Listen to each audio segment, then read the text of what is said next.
look at trying to exploit more and more. Of course, he's got his more experience, and we're not here to just loan out players for years and years. Last year's loan was here to give him that experience, game time, and I think he did well when he came on the other night.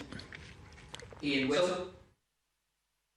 Hi, Ollie. Just talking about Europe, we've obviously come to the end of the first round of these games, and a lot of very good games, a lot of close games, a couple of upsets, a lot of goals. I just wonder what you think of this new format that's obviously meant to be coming in now in a couple of years' time, the new sort of 10 games, quite a complicated, this Swiss formula thing as to who you play. I just wonder what you thought about the proposal to change this whole format in a couple of years. It's quite complicated, so I haven't really got to grips with every single little detail there as well. But every time there's a change, there's a little bit of resistance. And I remember there was resistance for Champions League. Why do we need a Champions League? And Champions League now looks like it's a fantastic tournament to be in. Same again, it might be a change for the better. Who knows? I can't give you an opinion on how it's gonna look. I'm sure the powers that are looking at it have got a good reason for it, and maybe and hopefully it'll be a better competition. Andy. Hi, Ollie. Hi. What's been the reaction since that defeat in Switzerland on Tuesday between you and your players? And are you concerned about the form in the Champions League? Of course, you wait to see when you see them this morning. When you come back in, the attitude is like you expect it to. They're focused, of course, a little bit disappointed, but not too downbeat. You know that it's a setback.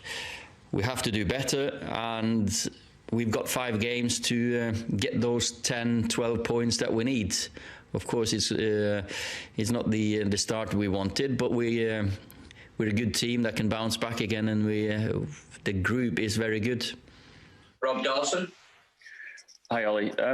You've always said that you don't get too high after a win and too low after a defeat. But does it still surprise you at all that you can go from so much praise after Leeds and Newcastle to then losing one game, and then suddenly maybe from the outside appears doom and gloom? Does that pendulum swinging so quickly ever surprise you?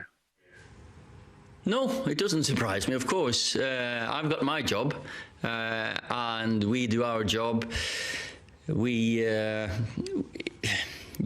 tend to, in the media, you tend to get judged by the behaviors and the outcomes rather than the intentions. And of course it's black and white, and we go into the game with good intentions. We make changes with good intentions. We go into a tackle with good intentions. We play a pass with good intentions. It's always the outcome that decides what headline that we'll see. So, and very, very rarely is the game either fantastic or really, really bad. It just hovers about good or not good enough. So we know that the expectations are high, and the performance level, we expect more of ourselves as well. The performance wasn't up to our standard. Alanka. Good afternoon, Ollie. I hope you can hear me. Hiya. Great. My mic works finally. There you are.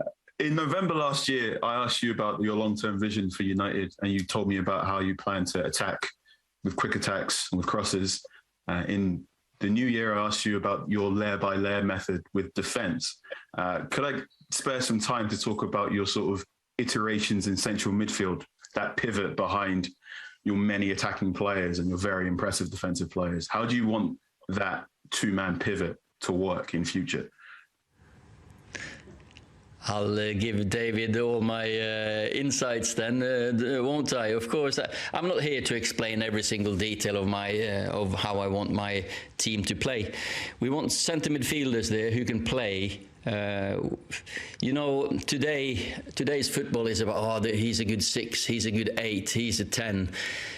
Back in the day, you had midfielders, proper midfielders, Roy Keane, Paul Scholes, Brian Robson.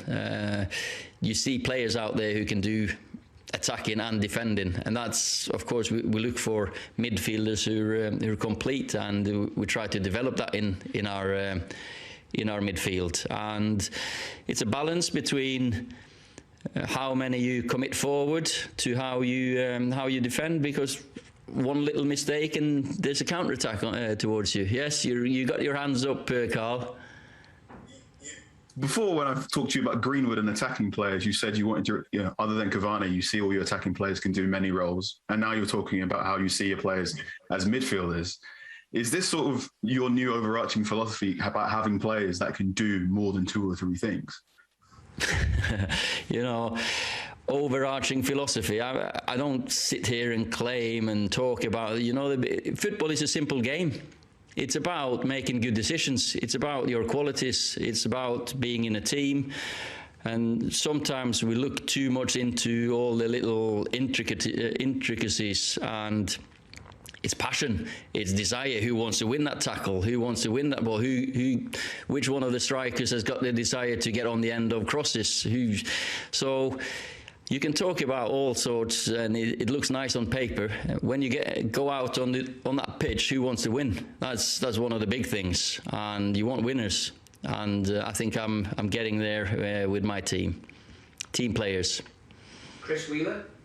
Yes, hi Ollie. Just want to ask you please how Edinson is with his injury, and do the new signings that you've made this summer kind of impact the role you expected him to have this season and the games he's going to play? Edinson hopefully will start training with us after the weekend.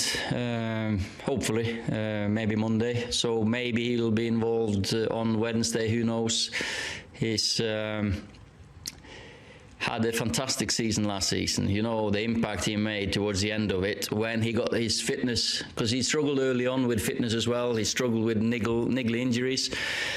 And we feel now to get the best out of Edinson this season, we need to have him 100% fit and not push him. And we got a strong squad that will cope with having to let players heal and don't risk any further injuries. So, and I see Edinson having a massive impact because he's that type of personality and a player. He's a top professional, and he can't wait to get back on. He's working really hard to get back on the pitch.